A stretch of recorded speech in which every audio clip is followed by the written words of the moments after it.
लेकिन इतना अद्भुत, और कई सारे भेद मन के खुल गए।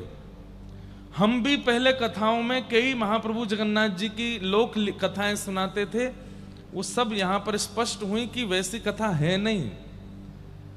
जैसे कई बार क्या होता है कि कथा को रोचक बनाने के लिए कविजन उसमें कुछ निर्मित कर देते हैं भाव, लेकिन वो भाव होते नहीं है। लेकिन स्कंद पुराण का पूरा अध्ययन, संपूर्ण अध्ययन करने के बाद पूरा स्पष्टीकरण हुआ कि महाप्रभु जगन्नाथ कब से विराजे, कैसे आए, क्या रूप है, क्या नहीं है। अब एक इतनी गलत कथा पूरे विश्व में चलती है, मैं इसका हर कथा में खंडन करता हूं कि भगवान कृष्ण अपनी लीला पूरी करके जैसे ही गए तो पांडवों ने उनके श्री विग्रह को आग लगा दी, चिता में रख के, हृदय नहीं जला, बहता हुआ वो पूरी आ गया। ये कथा है ही नहीं। और जहां कहीं भी है तो उसका तथ्य या भाव कुछ और होगा। भगवान गीता में कहते हैं, मेरे शरीर को मानवों की तरह मृत्यु प्राप्त करने वाला जो समझता है वह व्यक्ति अपवित्र है। मैं कभी मृत्यु को प्राप्त नहीं होता हूं। मेरा शरीर चिन्मय है, आपकी तरह मेरी तरह जड़ नहीं है। ठाकुर जी का शरीर वो चैतन्य है, वो चिन्मय है। हार्ड मांस हड्डी से नहीं बनते ठाकुर जी। और जो पंचभूतों से बनता है, अग्नि संस्कार क्यों होता है हम लोगों का? पृथ्वी, जल, अग्नि, वायु, आकाश, ये 5 चीजें हैं हमारे शरीर में। और इन 5 से ऋण लेकर के हमारा शरीर बनाया जाता है। तो जब हमारी मृत्यु होती है तो अग्नि दे करके 5 का जो अंश था वो 5 को वितरण कर दिया जाता है। हमारे अंदर की वायु में चली जाती है। हमारे अंग में जो पृथ्वी के मिट्टी का कण है वो मिट्टी में चला जाता है। जो जल का कण है वो जल में चला जाता है, इसलिए अस्थि विसर्जन होता है। और जो आकाश का लक्षण है वो आकाश में चला जाता है, क्योंकि हमारा शरीर हमने ऋण लेकर के बनाया, लोन में लिया है हमने।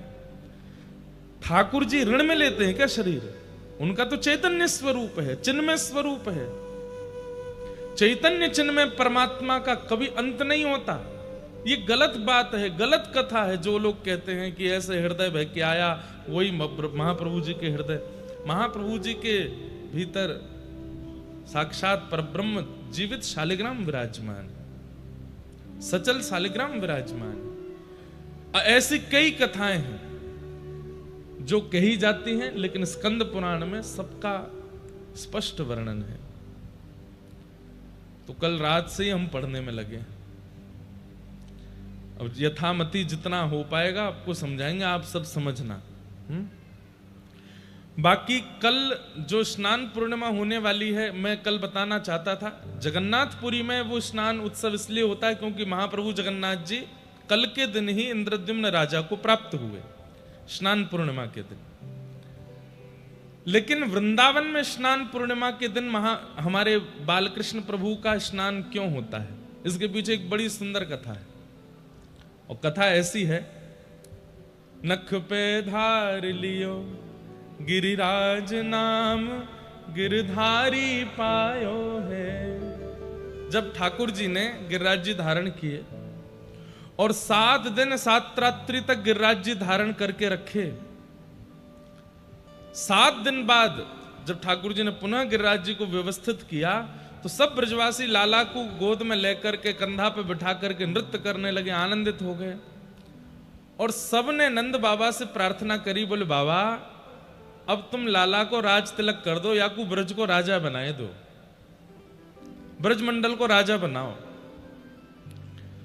तो कहते हैं, ध्यान से सुनना, तो सांडिल्य मुनि बुलाए, गर्गाचार्य जी बुलाए, बोले लाला की राज तिलक की तिथि निकालो।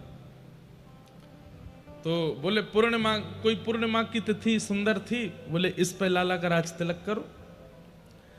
लेकिन कहते हैं कि गिरिराज उत्सव के बाद भगवान इतने व्यस्त हो गए, क्यों? सब गोपियों ने न्योता दे दिया, बोले लाला एक दिन मेरे घर पधरामनी पे आनो है, अगले दिन वाक्या। मधुमंगल ने सबरी लिस्ट बना रखी है, श्रीदामा सब गोपीन से दक्षिणा फिक्स कर रहो है, लाला आवेगो तो कैसे षोडश उपचार करनो है। खातिर कर ले नई गुजरिया रसिया आयो तेरे द्वार।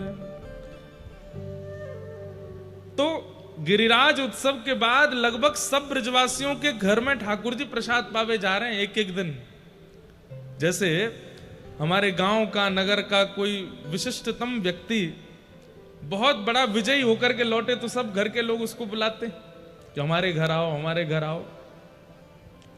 तो ऐसे ही ठाकुर जी की भी सब जगह पूछ हो रही है, सब जगह ठाकुर जी जा रहे हैं, आनंदित हो रहे हैं। तो अनेक पूर्णिमाएं निकलने के बाद जब ज्येष्ठ पूर्णिमा आई तब निश्चित हुआ कि याद ना लाला को ज्येष्ठाभिषेक होएगो। ध्यान से सुनो सबरे। तो गिरिराज उत्सव के बाद लाल जी की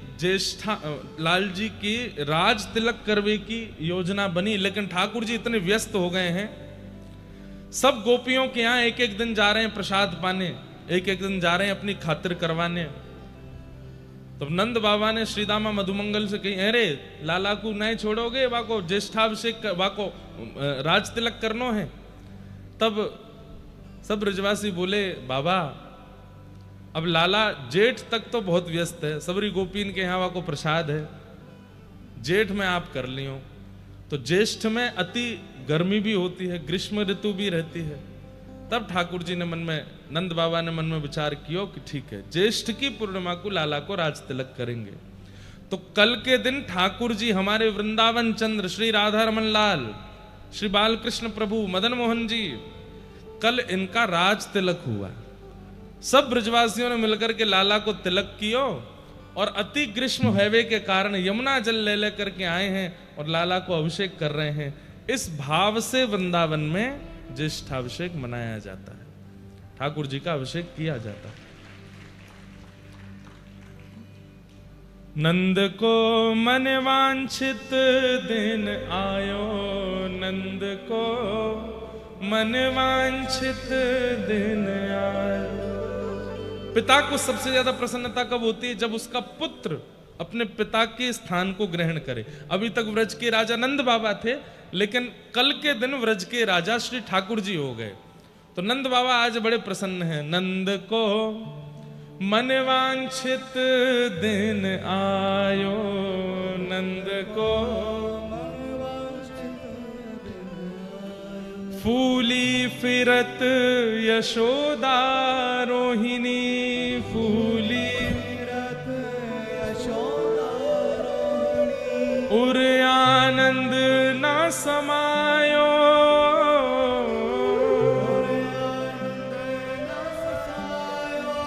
नंद को मन वांछित दिन आयो, नंद को मन वांछित दिन आयो।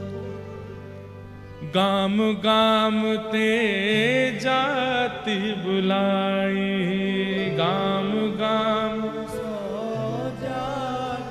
और मोतिन चौक पुरायो,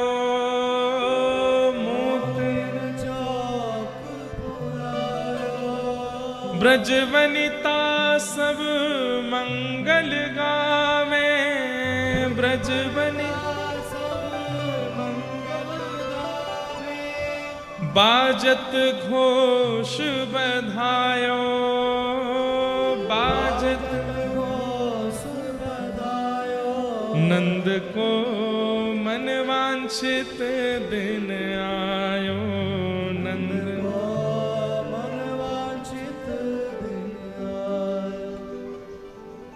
लाला को राज तिलक है वारो है। तो क्या विधि विधान हो रहा है? प्रथम रात्रि यमुना घट भीतर, प्रथम रात्रि यमुना घट भीतर, प्रथम रात्रि यमुना जल घट भर के, प्रथम रात्रि यमुना अधिवासन करवायो, अधिवासन मतलब जो हम आज करेंगे, यमुना जी का जल घड़ाओं में भर भर के उसका अधिवासन मतलब उसको सुगंधित करेंगे, उसमें केसर डालेंगे, इलायची पीस के डालेंगे, ब्रास डालेंगे, ठंडा करेंगे, मोगरा के पुष्प डालेंगे, कुछ गुलाब के पुष्प डालेंगे, उसमें थोड़ा गुलाब जल डालेंगे, चंदन डालेंगे, उसको सुगंधित करेंगे, इसको अधिवासन करेंगे। उठी प्रभात कंचन चौकी धर, उठी प्रभात,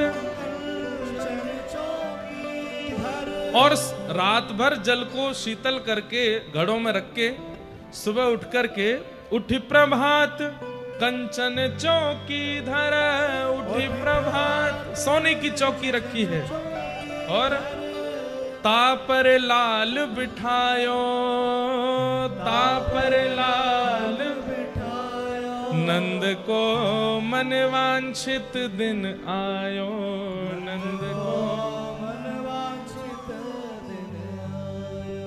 आहा, श्री ठाकुर जी बैठे हैं, मंद मंद मुस्कुरा रहे हैं, चारों तरफ सब ब्रजवासी खड़े हैं, और अब एक एक करके आ रहे हैं, लाला को अभिषेक कर रहे हैं। राज बैठ अभिषेक करत हैं, राज बैठ अभिषेक करत हैं, विप्रन वेद सुनायो, विप्रन वेद सुनायो। आहा, ज्येष्ठ शुक्ल पुण्यो दिन सुरवधु, ज्येष्ठ शुक्ल पुण्यो दिन, हरिक फूल बरसायो, हरिक फूल बरसायो, नंद को मन वांछित दिन आयो, नंद को मन वांछित दिन आयो। रंगी कोर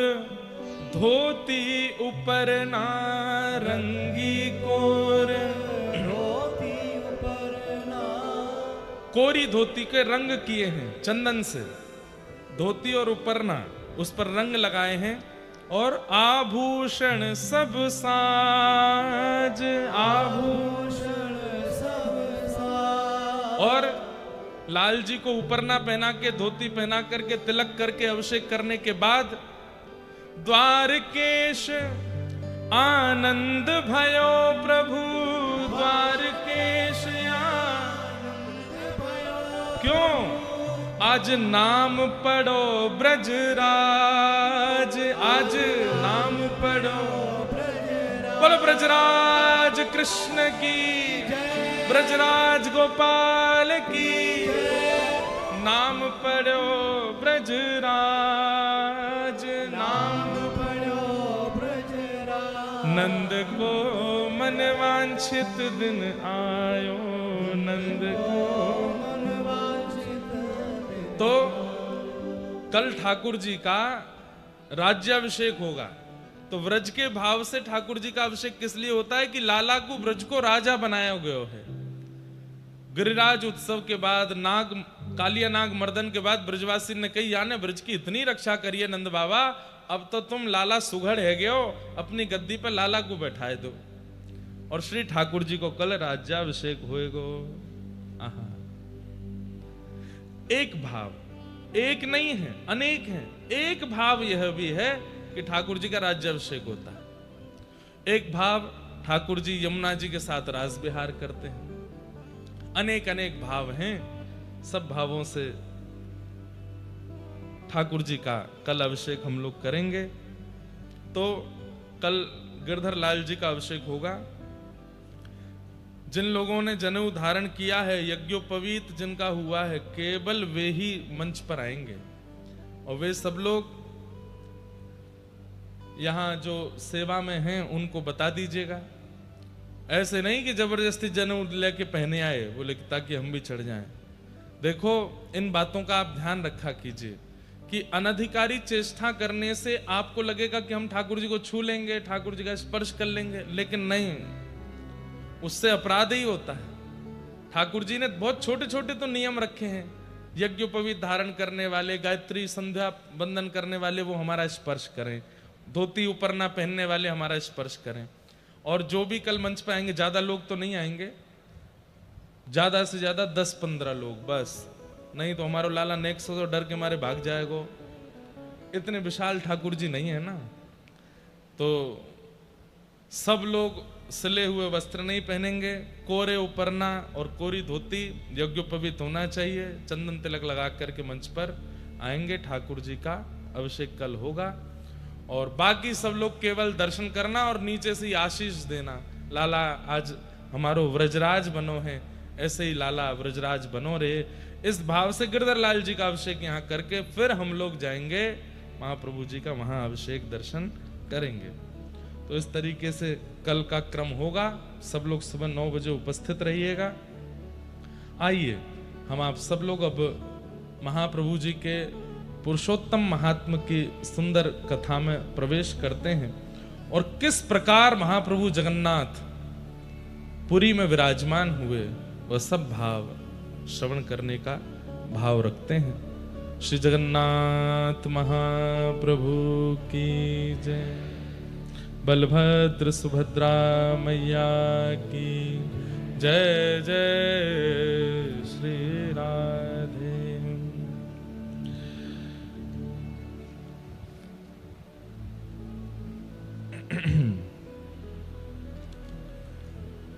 स्कंद पुराण पुरुषोत्तम महात्मा श्री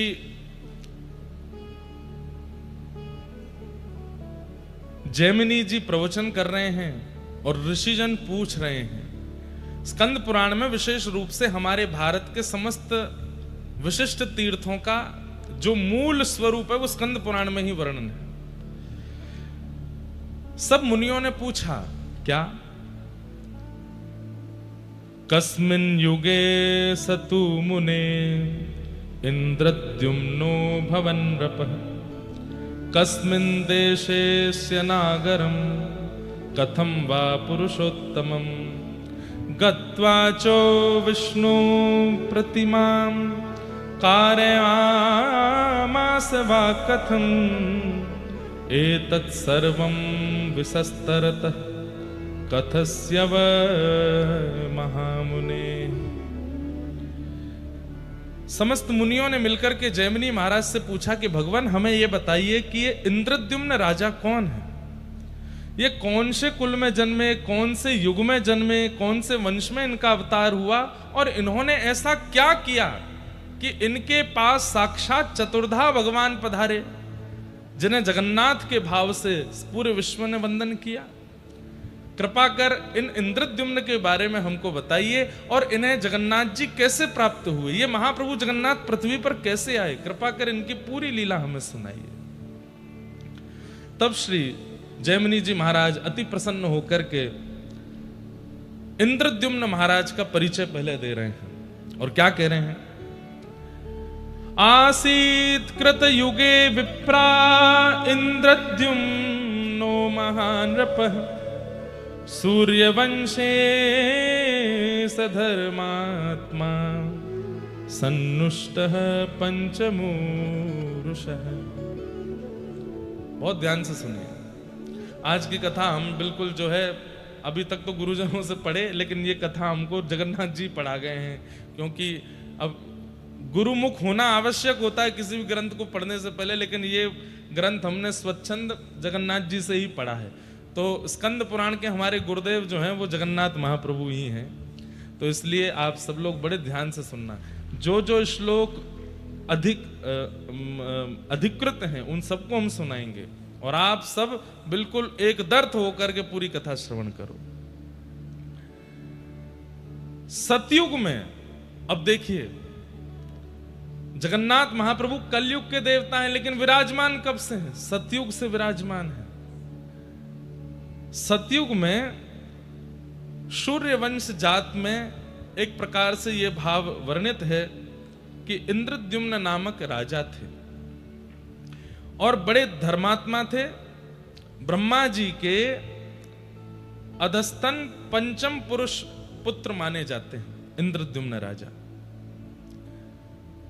इंद्रद्युम्न राजा का यहां पर स्वरूप इतना सुंदर वर्णन किया गया। वे सत्यवादी हैं, वे सदाचारी हैं, निष्पापी हैं, सात्विक श्रेष्ठ हैं। मतलब ये गुण वो हैं जिन गुणों से ठाकुर जी रीझते हैं। सत्यवादी हैं, सदाचारी हैं, सात्विक निष्ठ हैं, न्याय मार्गी हैं आत्म तत्व को जानने वाले और ज्ञान चर्चा को बड़े ध्यान से श्रवण करने का आपका स्वभाव है। लेकिन ये सारे लक्षण तो कई लोगों में आपको अनुभव हो जाएंगे, तो एक ऐसा कौन सा विशिष्ट लक्षण है इंद्रद्युम्न राजा का जिससे महाप्रभु जगन्नाथ इतने प्रसन्न हो गए, इतने आसक्त हो गए? तो कहते हैं इंद्रद्युम्न राजा को एक, कह लें कोई अतिशयोक्ति नहीं, एक व्यसन है। काय का व्यसन? कि आप हर सप्ताह विश्व के समस्त तीर्थ यात्रियों को, काशी के राजा हैं, काशी बुलाते हैं और काशी में बुलाकर के समस्त उन तीर्थ याटन करने वाले वैष्णवों से तीर्थ की महिमा सुनते हैं।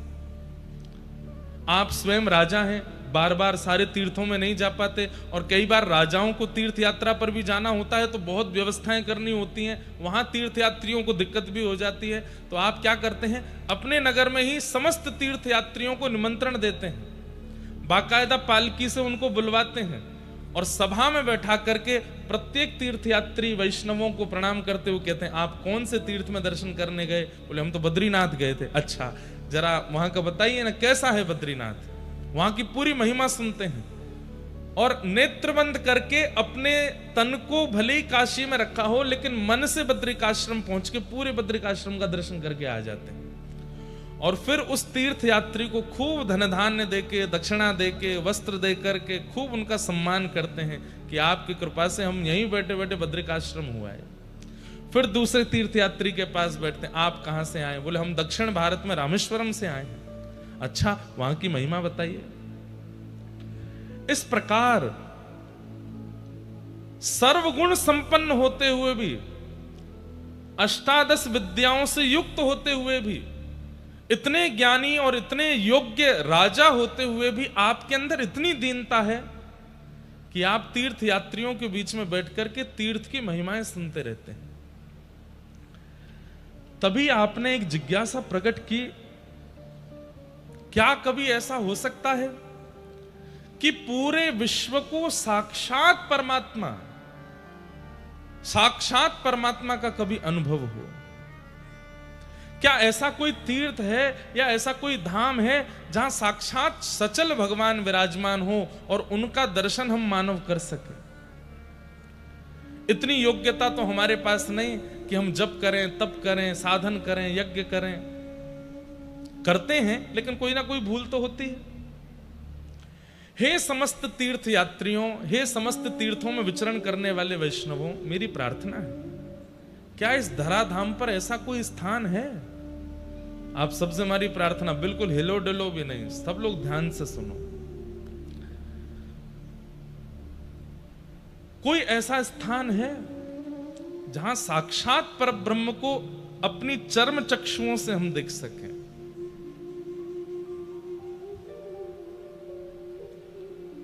तब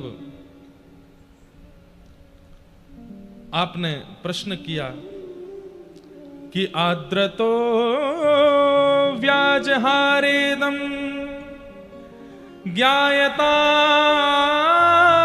क्षेत्र मुक्तमं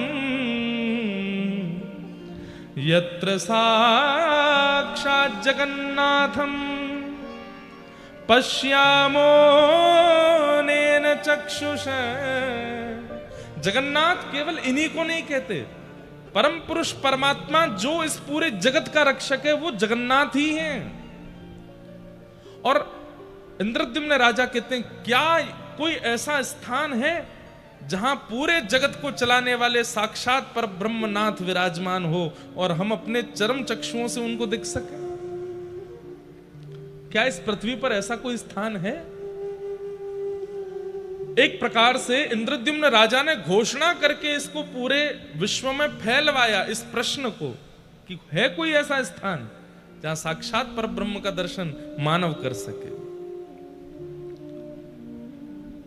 तब एक वृद्ध से परम वैष्णव, परम विद्वान, ललाट पर अति तेज है, ऐसे एक तीर्थ यात्री परम वैष्णव महात्मा उस सभा में आए और उन्होंने आकर के कहा, राजन आपका प्रश्न मुझे प्राप्त हुआ तो मैं दौड़ा चला आया आपके पास।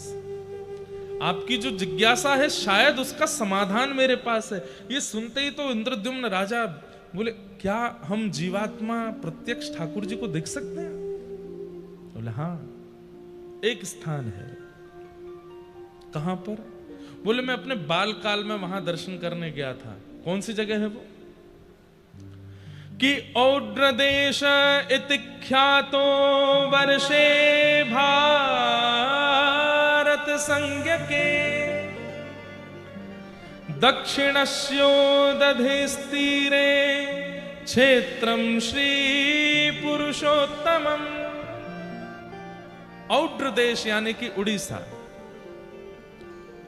उड़ीसा प्रांत में दक्षिण मुखी दक्षिणस्थ महोदधि यानी कि समुद्र नारायण, उनके तट पर एक क्षेत्र विराजमान है जिसका नाम है श्री पुरुषोत्तम क्षेत्र। ध्यान से सुनिएगा। उस श्री पुरुषोत्तम क्षेत्र में तत्र नीलगिरिर्नाम समन्तात काननाव्रत एक वन है, और उस वन को चारों ओर से वन ने घेरा है। बीच में एक सुंदर सा छोटा सा एक पर्वत है जिसका नाम है नीलगिरि। बंधुओं, हम सब लोग भुवनेश्वर से जब जगन्नाथपुरी की ओर आते हैं, आप सबने ये अनुभव किया कि नहीं, पर मैं हर बार करता हूं, 8-9 किलोमीटर दूर से ही श्री मंदिर इतना ऊंचा दिखाई देता है, लेकिन जैसे ही आप सिम्मत द्वार पर पहुंचेंगे तो लगता है कि शिखर इतना ऊंचा तो नहीं है, महाप्रभु जगन्नाथ जी का मंदिर इतना ज्यादा ऊंचा तो नहीं है कि इतनी दूर से दिखाई देता है। वास्तव में अब आजकल ड्रोन चलते तो हैं, आजकल दर्शन करने की विधा ऊपर से है तो सही, लेकिन देखा जाए तो जगन्नाथपुरी और विशेष रूप से जहां भगवान जगन्नाथ विराजमान है वो श्री मंदिर एक पर्वत के ऊपर है। वो थोड़ा सा पूरी जहां पर हम अभी भी बैठे हैं इससे भी थोड़ा ऊंचाई पर है, वो नीलगिरि पर्वत है। तो तत्र नीलगिरिर्नाम समन्तात काननाव्रत, एक वन से आच्छादित नीलगिरि पर्वत है। तस्योत्संगे कल्प वृक्षः समन्तात क्रोश सम्मितः, वहां पर एक कल्प वृक्ष, एक वट वृक्ष है, वहां पर एक रोहिणी कुंड भी है, वहां साक्षात ठाकुर जी विराजमान है, परमात्मा विराजमान है। किस रूप से, किस नाम से? श्री नील माधव भगवान। नील माधव भगवान के रूप में वहां पर ठाकुर जी विराजमान है। ठाकुर जी का नाम जगन्नाथ पूर्व से ही है। यहां पर कितनी बार जगन्नाथ शब्द का ही भाव आता है। यत्र साक्षात् जगन्नाथः शंख चक्र गदाधर जंतूनां दर्शनान् मुक्तिं यो ददाति कृपानिधि। वहां पर साक्षात जगन्नाथ भगवान विराजमान है। कैसे? बोले चतु व्यूह रूप में अपने चतु हस्त कमलों में शंख चक्र गदा पद्म लेकर के साक्षात नील माधव जगन्नाथ भगवान विराज रहे हैं।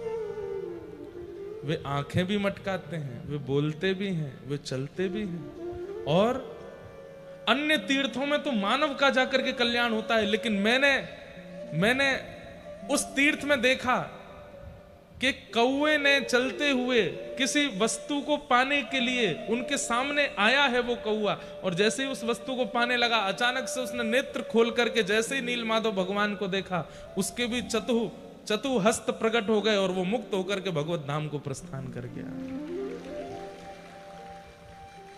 अरे आप तो मानवों के कल्याण की बात करते हैं, लेकिन कीट पतंगा पक्षी जो वहां पहुंच जाए और शंख चक्र गदा पद्मधारी चतुर्भुज रूप नील माधव जगन्नाथ भगवान का जो दर्शन कर लेता है, ऐसे पशु पक्षियों का भी उद्धार वहां होता है। नील माधव भगवान जो पूर्व में यहां विराजमान थे, बाद में फिर उन्हीं नील माधव भगवान का चतुर्धा रूप प्रकट हुआ, सुदर्शन जी, जगन्नाथ जी, सुभद्रा जी और श्री बलभद्र जी। कैसे ये पूरी कथा है, ध्यान से सुनना। यत्र साक्षात् जगन्नाथ, साक्षात जगत का उद्धार करने वाले परमात्मा वहां विराजमान है। और इस बात का प्रमाण है, क्यों? जंतु नाम दर्शनान मुक्ति, दर्शन करते ही मुक्ति मिलती है वहां पर। ऐसे धाम का मैंने दर्शन किया है राजन, और मुझे विश्वास है कि आप उस स्थान पर जाएंगे, दर्शन करेंगे और उस स्थान से पूरे विश्व को लाभान्वित करेंगे। तत्र गत्वा जगन्नाथं दृष्ट्वा स हि गिरो यथा कटकावास संस्थानम भूप्रदेशं प्रयच्छ।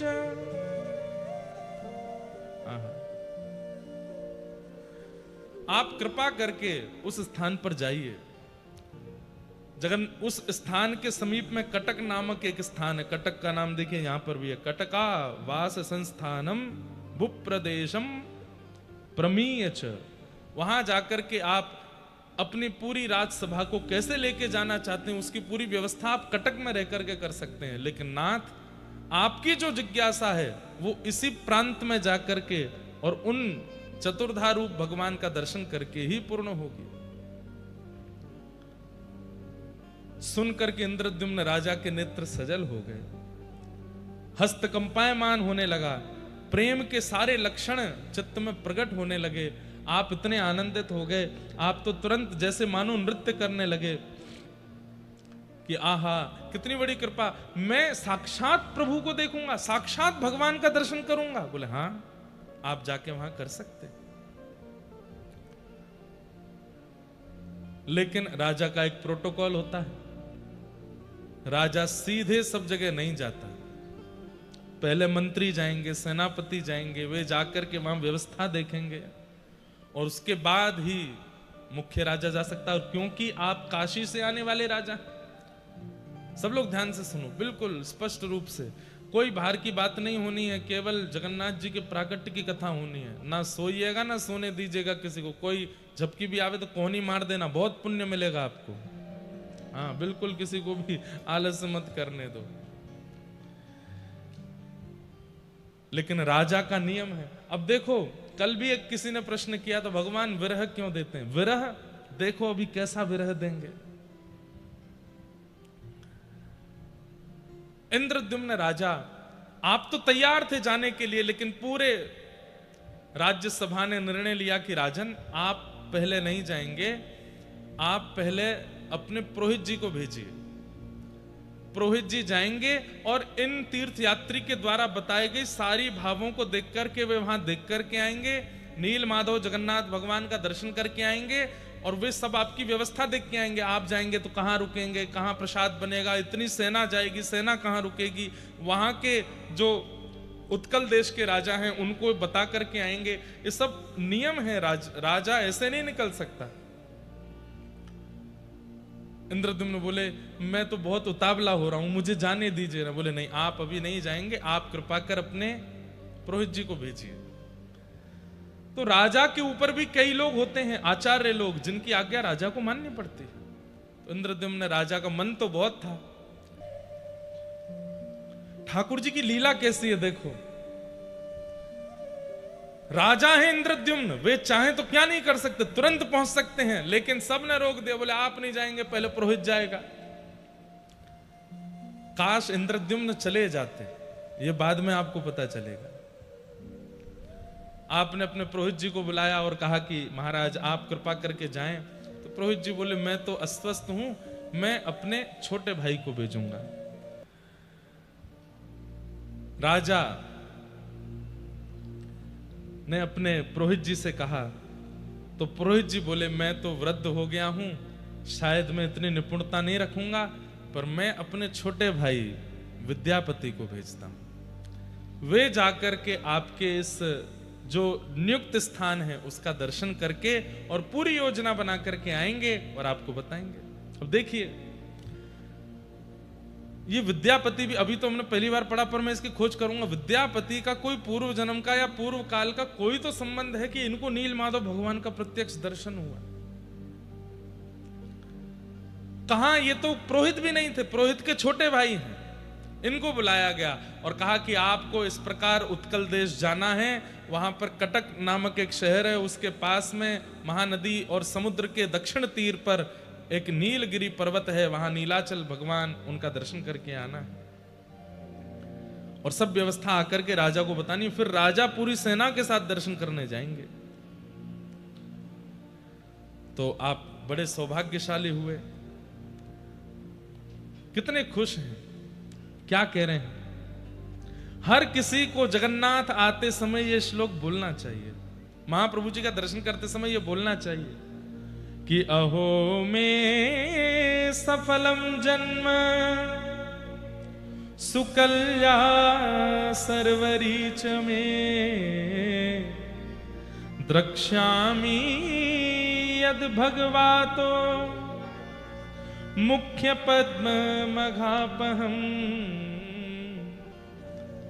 रथ में आरूढ़ होकर के विद्यापति इतने प्रसन्न हो रहे हैं, मैंने ऐसे कौन से जन्म के पुण्य किए, मेरा तो दूर दूर तक कोई संपर्क संबंध नहीं था इंद्रद्युम्न से, लेकिन फिर भी इनके पुरोहित का मैं छोटा भाई हूं और कहां से मुझे बुला करके मुझे भेजा जा रहा है।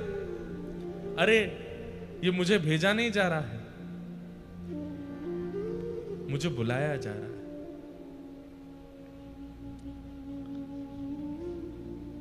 कल जब रात्रि में ये भाव पढ़ रहा था, इंद्रद्युम्न राजा जब विद्यापति को जाते हुए देख रहे हैं तो इंद्रद्युम्न को लग रहा है कि मैं राजा क्यों हूं, मैं विद्यापति क्यों नहीं, शायद मैं जाता। थक मन चल जीव चखा नयन देखीब, थक मन चल जी। उड़िया भाषा में इतने बढ़िया बढ़िया गीत हैं और महाप्रभु जगन्नाथ जी कृपा से हम सब गाएंगे। किस लिए? उड़ीसा के लोगों को सिखाने के, आपको तो आता ही है, हमारे वृंदावन के लोगों को रटाने के लिए, हमारे उत्तर भारत के लोगों को महाप्रभु जी का यश, उनका गुण सिखाने के लिए। अरे मेरे थके हुए मन, तू बहुत थक गया ना संसार में, सबने तेरा बहुत शोषण किया है, चल तुझे चकानैन जगन्नाथ का दर्शन करा के लाता हूं। कितना अच्छा भाव है। थका मन चल जीव चकानैन देखीब, थका मन। अगर हो सके तो इसको हिंदी में लिख के हमको दे दें तो हम गा देंगे। कब? बैठे बैठे क्या कर रहे हो, अभी लिखो। बहुत सुंदर बात। और श्री विद्यापति जी निकले हैं काशी से उत्कल देश के लिए और रास्ते भर आनंदित होते हुए जा रहे हैं। अहो में सफलम जन्म सुकल्या सर्वरीच में द्रक्ष्यामि यद भगवतो मुख पद्म खापहम। मैं कितना बड़ा सौभाग्यशाली हूं, वो कमल नयन कमल मुख वाले ठाकुर जी का मैं दर्शन करूंगा। मैं कितना सौभाग्यशाली। और विद्यापति निकल पड़े हैं नील माधव भगवान का दर्शन करने के लिए।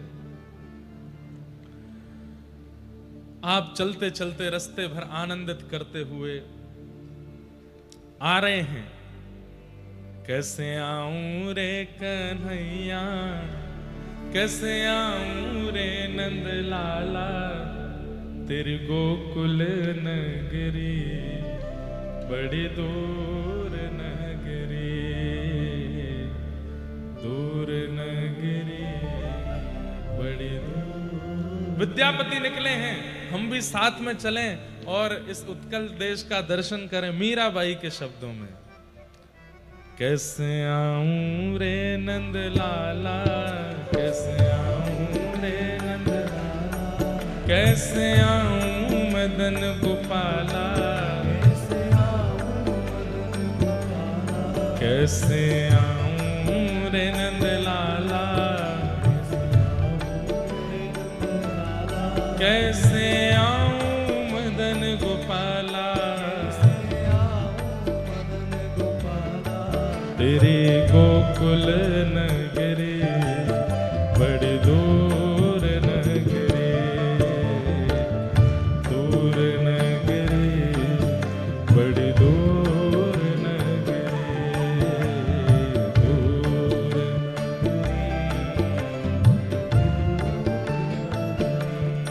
ओ रात को आऊं तो लाला डर मुहे लागे,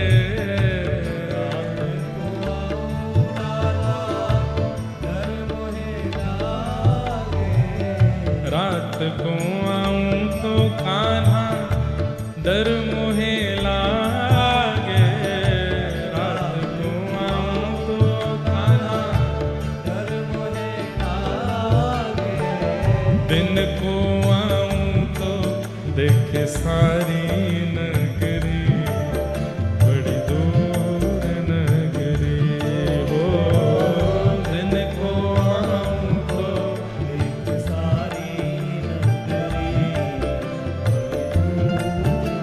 गाइए दूर नगरी बड़ी दूर नगरी, दूर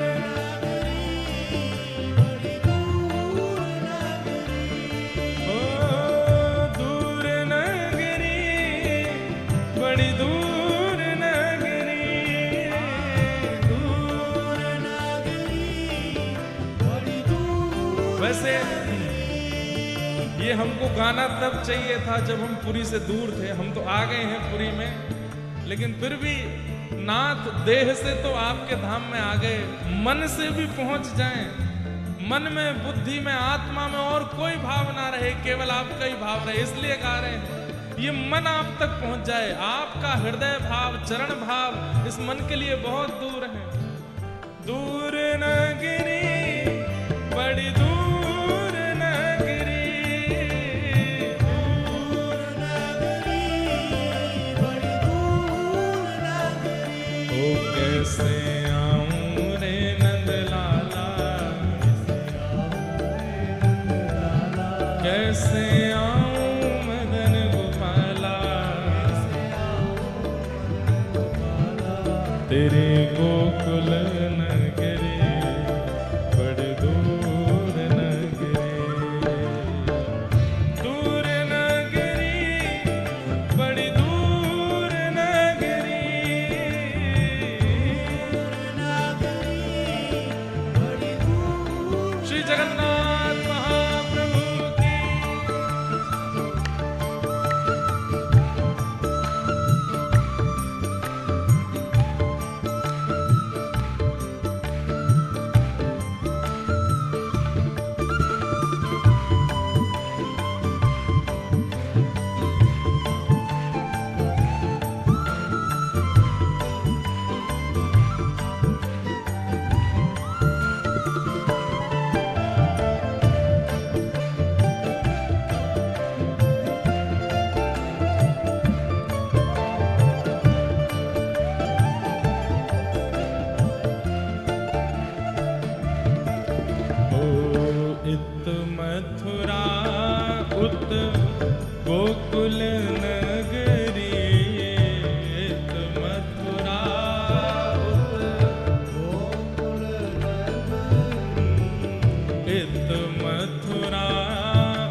तुमरे दरस बिन, हाँ तुमरे दरस बिन, ओ तुमरे दरस बिन मैं तो हो गई बावरी, बड़ी दूर नगरी हो। तुमरे दरस बिन मैं तो हो गई बावरी,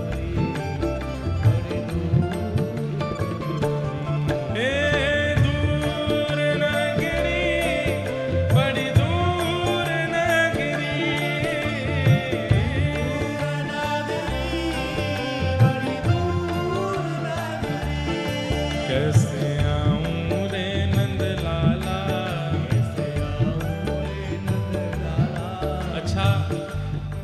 बहुत सारे लोग तो यहाँ पहुंच गए, पर बेचारे बहुत अभी भी रो ही रहे हैं आप लोगों को देख के कि ये पहुंच गए, हम नहीं गए। तो वे सब तो हो गए इंद्रद्युम्न, आप सब हो गए विद्यापति। आप लोग तो पहुंच गए, बजा लो ताली। लेकिन महाप्रभु जगन्नाथ मिलेंगे तो इंद्रद्युम्न को ही। तो जो नहीं आए हैं टीवी पर लाइव पर दर्शन कर रहे हैं, वो दुखी नहीं होना, आप सब इंद्रद्युम्न हो। थोड़ा सा श्रम करना पड़ेगा, लेकिन महाप्रभु जगन्नाथ मिलेंगे जरूर। और जो यहाँ आ गए हो वो सौभाग्य मनाइए, क्योंकि आपको तो चतुर्धा मिले ही गए हैं, आप पर तो कृपा हो ही गए। हो कैसे आऊं रे नंद लाला, कैसे आऊं मदन गोपाला, तेरी गोकुल बड़ी दूर नगरी, दूर नगरी, बड़ी दूर नगरी, ओ दूर नगरी, बड़ी दूर नगरी, दूर नगरी, बड़ी दूर नगरी। कैसे आऊं रे नंद लाला, कैसे आऊं मदन गोपाला, तेरी गोकुल नगरी बड़ी दूर नगरी, दूर नगरी, बड़ी दूर नगरी, दूर नगरी, बड़ी दूर नगरी, ओ दूर नगरी, बड़ी दूर नगरी, दूर नगरी, बड़ी दूर नगरी, बड़ी दूर नगरी, बड़ी दूर, ओ बड़ी दूर नगरी, हम बड़ी दूर नगरी।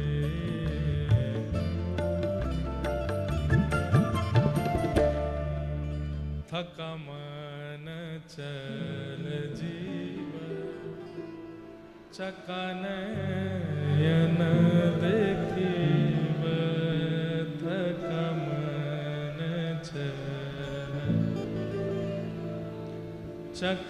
चकानयन देखीव, शंखनाभिमंडलारे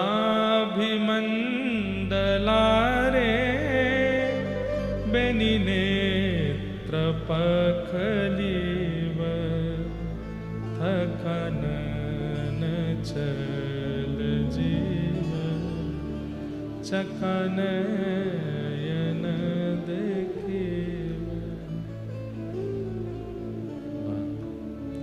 विद्यापति जा रहे हैं।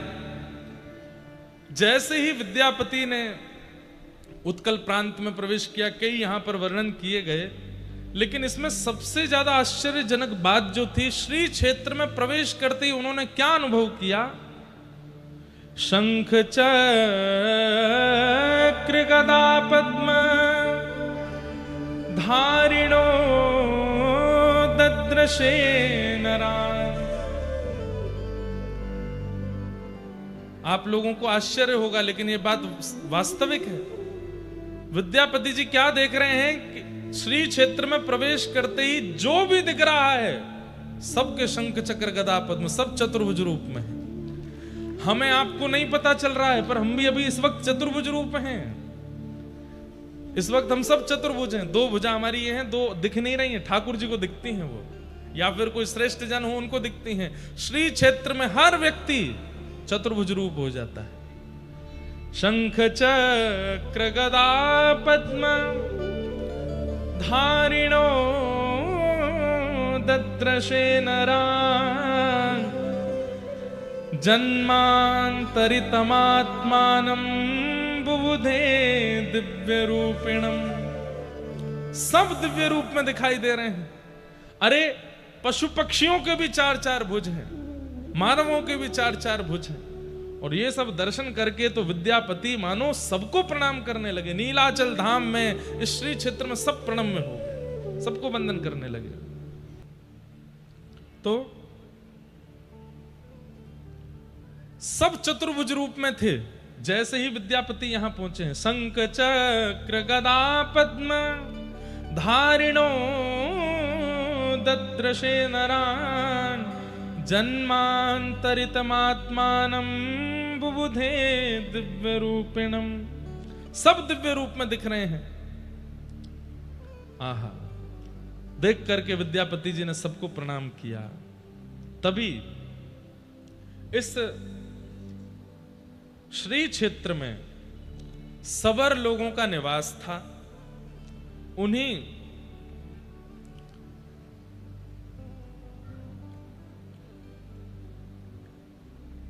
सबर जाति के लोगों में विश्ववसु नाम के एक सबर थे, जो कि उनके मुखिया थे, जो नील माधव भगवान की सेवा करते थे। आपने जब देखा कि आश्चर्यचकित होकर के एक विद्यापति घूम रहे हैं, सबको देख रहे हैं, सब जगह हाथ जोड़ रहे हैं, दर्शन हो नहीं रहे ठाकुर जी के, मानव ही चतुर्भुज रूप में दिख रहे हैं, बड़े व्याकुल स्थिति में दिखाई दे रहे हैं। सब जगह ढूंढा, ठाकुर जी नहीं दिखे। तो व्याकुल स्थिति में देखा जब विद्यापति जी को, तो सबर प्रजा के जो मुखिया हैं विश्ववसु, जो कि नील माधव भगवान की सेवा करते थे, उन्होंने जब आपको देखा तो आकर के उनसे पूछा कि कुत समागतो विप्र काननान्तः सुदस्तरम् शुश्रूत्परितः शान्तश्च सुखमत्रास्त्रयतां चरिम्। हे महाराज, आप कहां से आए हैं विप्रवर, और आपके मुखमंडल को देख करके लगता है आप भूखे प्यासे हैं, थोड़े से असहज भी लग रहे हैं, और इतने दुर्गम कानन में, इतने दुर्गम वन में आप भीतर प्रवेश कैसे कर गए? हे नाथ, आप कहां से आए हैं, कृपा कर हमें बताइए। तब विद्यापति जी ने अपना परिचय देते हुए कहा कि मैं विद्यापति हूं, आदि देश से आया हूं, यहां पर नील माधव भगवान का दर्शन करने। अब देखो, यहां पर भी एक कथा सुनाई जाती कि विद्यापति जी जो हैं वो आए, आकर के फिर मैंने भी एक बार सुनाई थी, लेकिन फिर स्कंद पुराण से स्पष्ट हुआ कि वो कथा है नहीं। क्या नाम था उनकी? हाँ, उनकी एक ललिता नाम की पुत्री थी, उससे इनका विवाह हो गया था। और फिर ये वो जो विश्ववसु थे, ये ऊपर दर्शन करने जाते थे, किसी को लेके नहीं जाते थे। एक बार विद्यापति जी पीछे पीछे सरसों लेकर के गए, दाने गिरते गए, वही दाने जो है एक दिन पुष्प बन गए, जाकर के नील माधव भगवान को ले आए, ऐसा। पर वो कथा नहीं है, स्कंद पुराण में नहीं है। जो पुरुषोत्तम क्षेत्र का महात्मा, उसमें ये कथा नहीं है। अब इसमें भी यही भाव है कि कोई रचनाकारों ने सुंदर कथा करने के लिए, लोक कथा बनाने के लिए ये कथा प्रस्तुत की, लेकिन मूल कथा क्या है? उन्होंने स्पष्ट बता दिया कि मैं नील माधव भगवान का दर्शन करने आया हूं, और हमारे यहां एक तीर्थ याटन करने वाले ने आकर के इंद्रद्युम्न राजा को बताया कि इस प्रकार नील माधव भगवान हैं और उनका आप दर्शन करो। तो उनका दर्शन बिल्कुल साक्षात परमात्मा के दर्शन के समान है। इंद्रद्युम्न राजा का नाम सुनते ही जो विश्ववसु सवर थे वे बोले, अरे इंद्रद्युम्न राजा, इनके बारे में तो हमने सुना है, इनके बारे में तो हम बचपन से सुनते आए हैं, और हम लोगों ने यह भी सुना है कि एक राजा इंद्रद्युम्न नाम का आएगा, यहां आकर के इस पूरे तीर्थ क्षेत्र को अद्भुत बना देगा, और उनके आते ही यहां पर 4 रूपों में ठाकुर जी विराजमान होंगे। कैसे कि इष्ट्वा दारुमयं विष्णुं चतुर्धा स्थापयिष्यति अस्य चेत् भाग्य मुत्पन्नम ब्राह्मणस्य तिथिर्भृशम। हमने तो उनका सुना है कि वे यहां आएंगे और उन पर ठाकुर जी कृपा करेंगे, तब वही इस पूरे तीर्थ का उद्धार करेंगे, और भगवान को चतुर्धा रूप में दारुमयम। अब दारुमय का 2 अर्थ होते हैं, दारू लकड़ी को भी कहते हैं, लकड़ी के ठाकुर जी, लेकिन हम ऐसा अर्थ क्यों करें? तो दारू शब्द का अर्थ कल्याण करने वाले, जो सबका कल्याण करते हैं, चाहे मानव हो, चाहे जलचर हो, चाहे थलचर हो, चाहे पक्षी हो, पशु हो, सबका कल्याण करने की जिनकी सद्भावना है, स्थिति है, उन्हें दारू में भगवान कहते हैं, जो सबका कल्याण करने के लिए ही आए हैं, इसलिए दारू में जगन्नाथ। तो हमने तो उनके बारे में सुन रखा है, और हम सब जानते हैं कि वे आकर के यहां पर इस पूरे तीर्थ का उद्धार करेंगे। ये सुनकर के विद्यापति तो बड़े प्रसन्न हो गए, अरे ठाकुर जी ने पहले ही चुन रखा है, कृपा कर मुझे नील माधव भगवान का दर्शन करा दो। बोले हाँ चलो।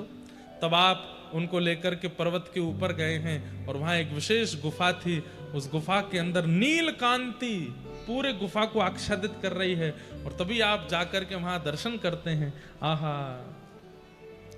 अद्भुत ठाकुर जी विराजमान है, हंस रहे हैं मंद मंद, ठाकुर जी की दतुइयां दिख रही हैं, आंखों की पलकें चला रहे हैं, मंद मंद मुस्का करके देख रहे हैं, हाथें घूम रहे हैं, पैर भी चल रहे हैं। ठाकुर जी स्थिर नहीं है, चलते फिरते साक्षात नील माधव भगवान का दर्शन किया। बोलो नील माधव भगवान की जय। और यहां पर हाथ जोड़िए, विद्यापति ने स्तुति गाई है, नमस्ते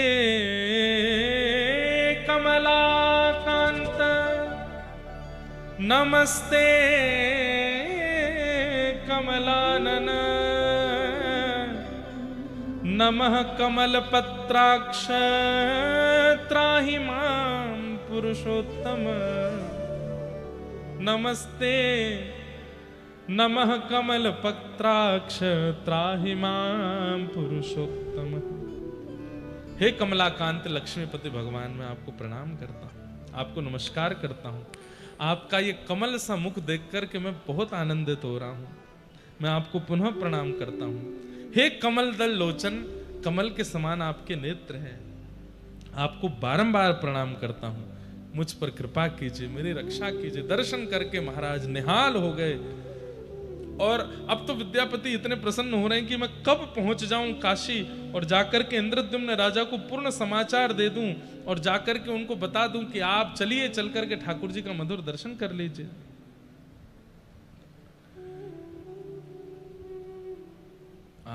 लेकिन ठाकुर जी क्या विचार करते हैं, क्या सोच के रखते हैं, किसको क्या देना क्या ना देना, ये सब ठाकुर जी के हाथ में है।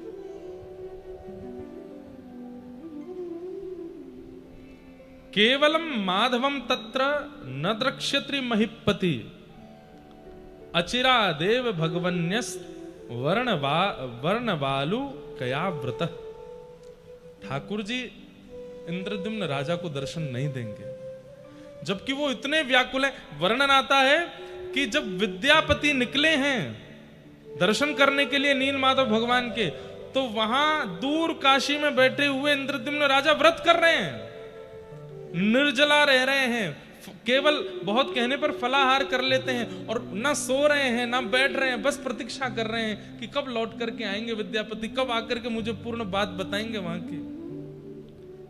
काशी से कितना दूर है यहां पर, उस समय जब रथ से आना हो तो कितने दिन लगे होंगे यहां आने में। तब तक, जब तक विद्यापति लौट करके नहीं आ गए, इंद्रद्युम्न राजा सोए नहीं है, बस बैठे हैं, प्रतीक्षा कर रहे हैं।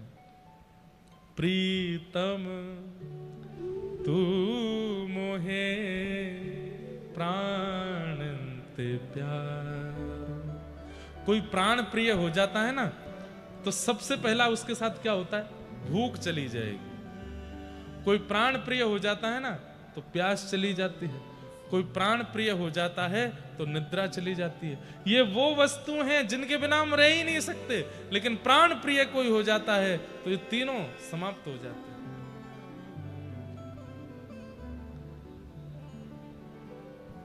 तुम मेरे नैनन में बसत नित, तुम मेरे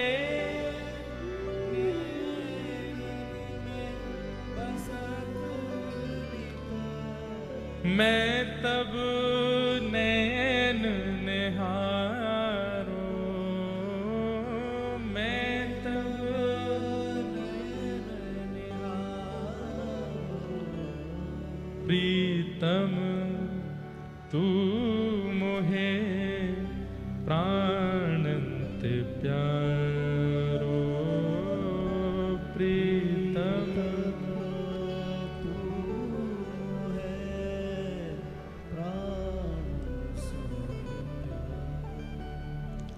तू जीवन धन सर्वस तू ही, तू सब गाओ।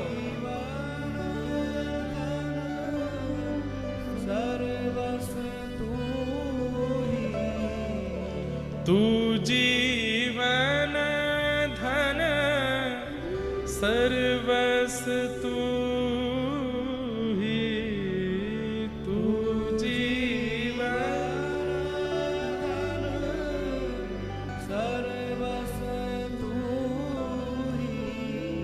तू ही द्रगन को तारो, तू ही द्रगन को तारो। प्रीतम राधा रमण जगन्नाथ, तू मोहे प्राण ते प्यारो, जगन्नाथ तू मोहे प्राण। ये पद एक ही पंक्ति बहुत लोगों ने लिखी है, ये नारायण प्रभु जी का पद है। क्या कह रहे हैं? कितनी सुंदर बात है। जो तो कु पल भर ना निहारूं, जो तो पल भर ना निहारूं, दिखत जग अंधियारो, दिखत जग अंधियारो। तू मोहे प्राणंत प्यारो, प्रीतम तू मोहे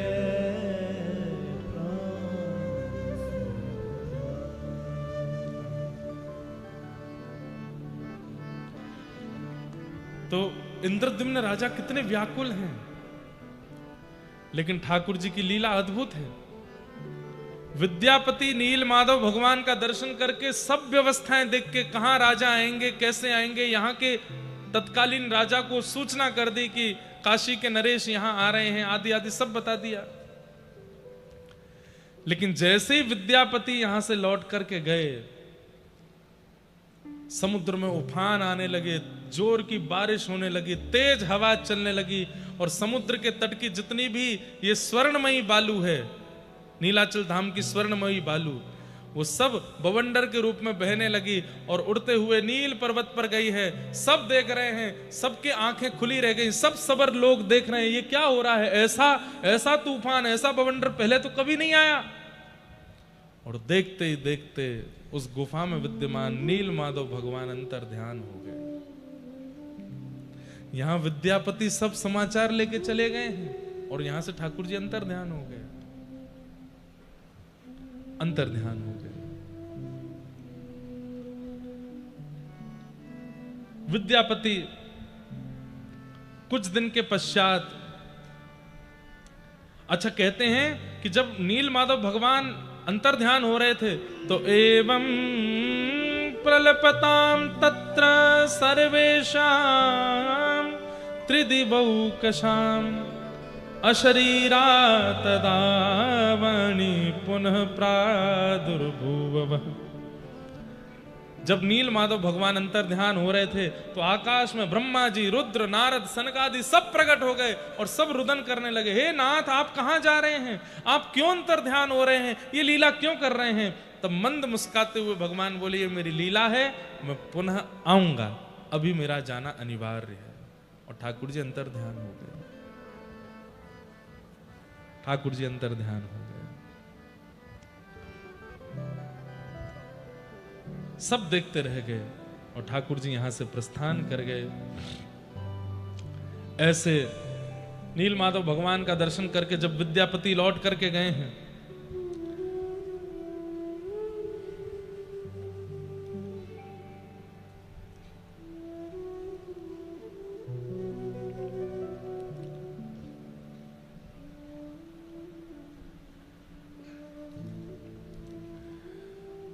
लौट करके गए और जाकर के आपने वहां सब सुध बताई कि मैं उत्कल प्रांत में होकर के आ गया हूं और वहां नील माधव भगवान ऐसे विराजमान है, उनके नेत्र ऐसे हैं, उनका स्वरूप ऐसा है, सब ऐसा।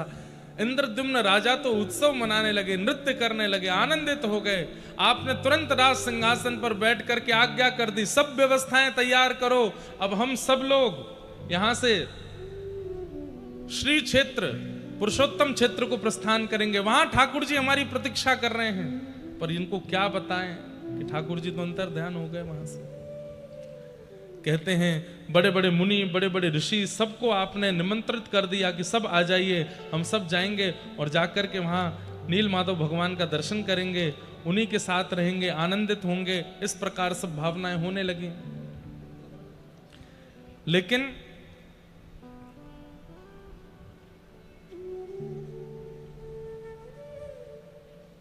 सब व्यवस्था हुई और आपने पूरे नगर को बुला करके आज्ञा कर दी कि मैं अब यहां से प्रस्थान कर रहा हूं, आप में से जो भी मेरे साथ आना चाहें वो चल सकते हैं और मैं जाके दर्शन करके लौटूंगा। ऐसी अब मेरी भावना नहीं, अब तो मैं जाकर के दर्शन करूंगा और फिर सदा उन्हीं के पास रहूंगा, नील माधव भगवान के पास ही रहूंगा।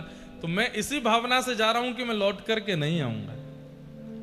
एक नगर का, एक देश का राजा ऐसी आज्ञा कर दे तो देश के लोग कहां जाएं, फिर सब संगी चलेंगे। सब ने अपने बोरिया बिस्तर बांधे, बैलगाड़ियों में लगा लिए, कोई सब प्रकार से बड़े बड़े वेदज्ञ, बड़े बड़े ऋषि, बड़े बड़े महात्मन सब इंद्रद्युम्न राजा के संग हो लिए। राजा बड़े प्रसन्न हैं, नाचते गाते हुए, आनंद करते हुए, उत्सव मनाते हुए सब आ रहे हैं श्रीपुरी क्षेत्र के लिए, नील माधव भगवान का दर्शन करेंगे। आहा,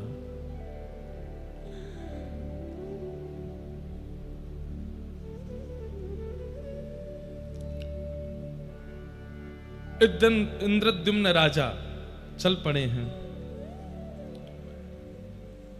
और दुर्गम मार्ग से सबको संग में लेते हुए आप इंद्रद्युम्न यहां नील माधव भगवान का दर्शन करने के लिए आ रहे हैं।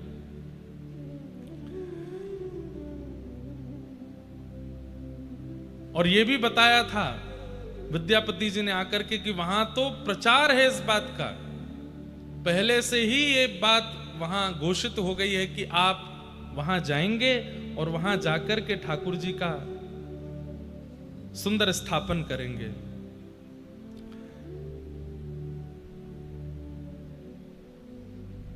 इंद्रद्युम्न राजा निकल पड़े हैं। कौन सी तिथि को निकले थे? बोले ज्येष्ठ शुक्ला पंचमी को, शुक्रवार को उत्तम तिथि मुहूर्त देख करके निकले थे। आनंद करते हुए सब नाचते गाते हुए जा रहे हैं। जैसे ही उत्कल प्रांत में पहुंचे, यहाँ के राजा ने खूब सुंदर उनका स्वागत किया और उनको लेकर के फिर श्री क्षेत्र की ओर बढ़े हैं।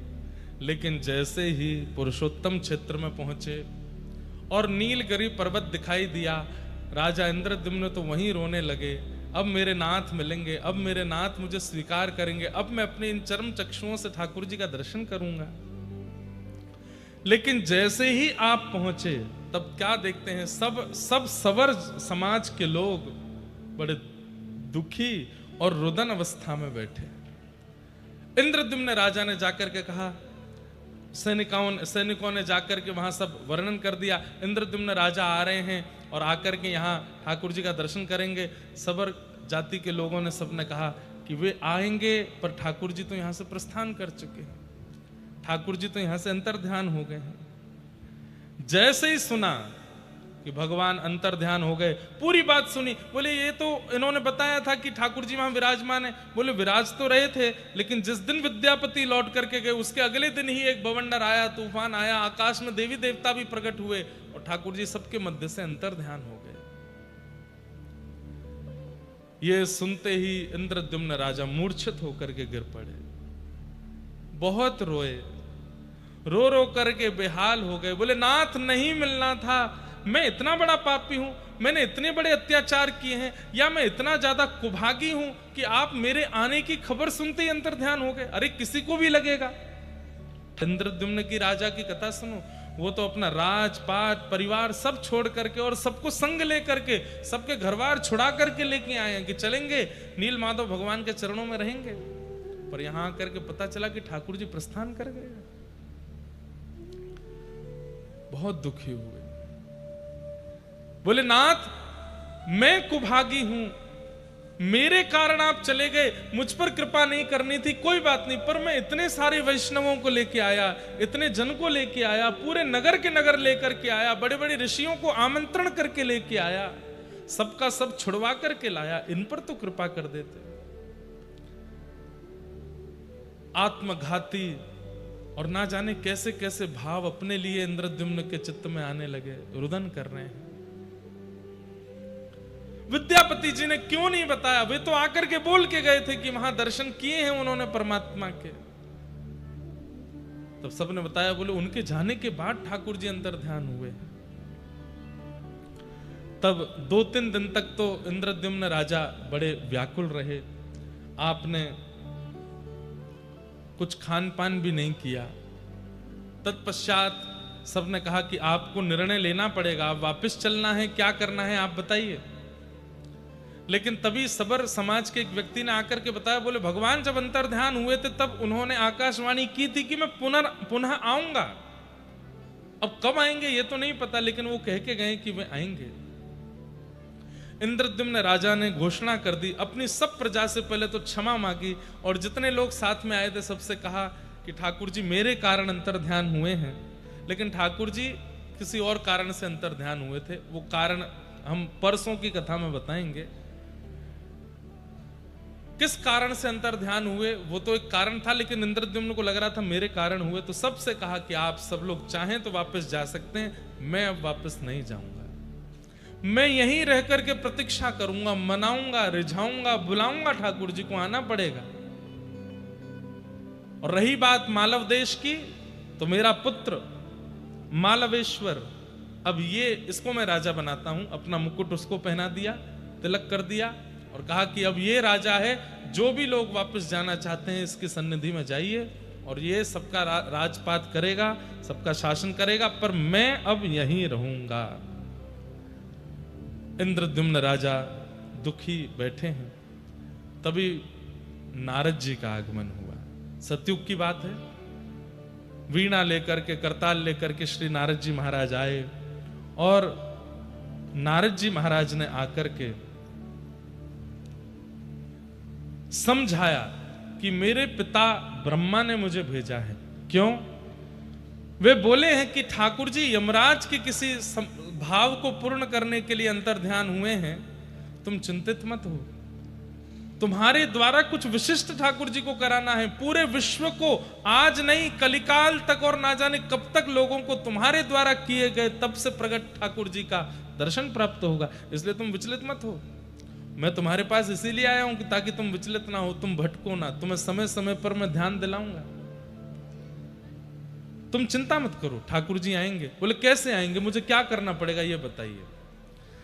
बोले पूज्य पिताजी ब्रह्मा जी का ऐसा कहना है कि वे श्वेत द्वीप में जाकर के 1000 यज्ञ करेंगे भगवान को प्रसन्न करने के लिए, और उतने ही दिन तुम यहां विराज करके अश्वमेध यज्ञ करो, और उस अश्वमेध यज्ञ के द्वारा ठाकुर जी को प्रसन्न करने का भाव रखो। तब इंद्रद्युम्न राजा को नारद जी ने आज्ञा दी, और आज्ञा देकर के पुरी क्षेत्र में अश्वमेध यज्ञ करने का भाव रखा। नीलकंठ महादेव यहां भगवान विराजमान हैं, उन्हीं के पास में विराजित होकर के यज्ञ कुंड निर्माण करके अश्वमेध यज्ञ प्रारंभ किया। रोते हुए राजा पुकारने लगे, हे नाथ आप कहां हैं, मुझ पर कृपा कब करेंगे, यह अनुग्रह कब करेंगे। तभी भगवान ने आकाशवाणी की कि राजन तुम रो मत, बस जिस कार्य की आज्ञा तुमको ब्रह्मा जी ने दी है वो कार्य पूर्ण करो, मैं निश्चित ही आऊंगा, मेरा वचन है। अश्वमेध यज्ञ हुआ। यज्ञ की पूर्णाहुति पर जो अभिषेक सब ऋषि जन, वेदज्ञ जन, विप्र जन मिलकर के यजमान का करते हैं, वो अभिषेक समुद्र तट पर कर रहे थे।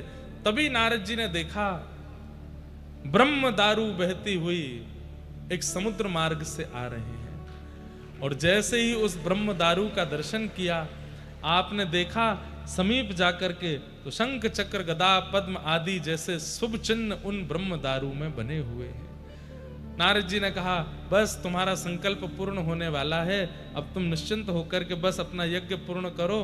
तत्पश्चात भगवान ही एक विश्वकर्मा के रूप में प्रकट हुए, और ठाकुर जी ने आकर के उस ब्रह्म दारू को एकांत में ले जाकर के उनका निर्माण किया। ठाकुर जी, अब ये भी कथा आती है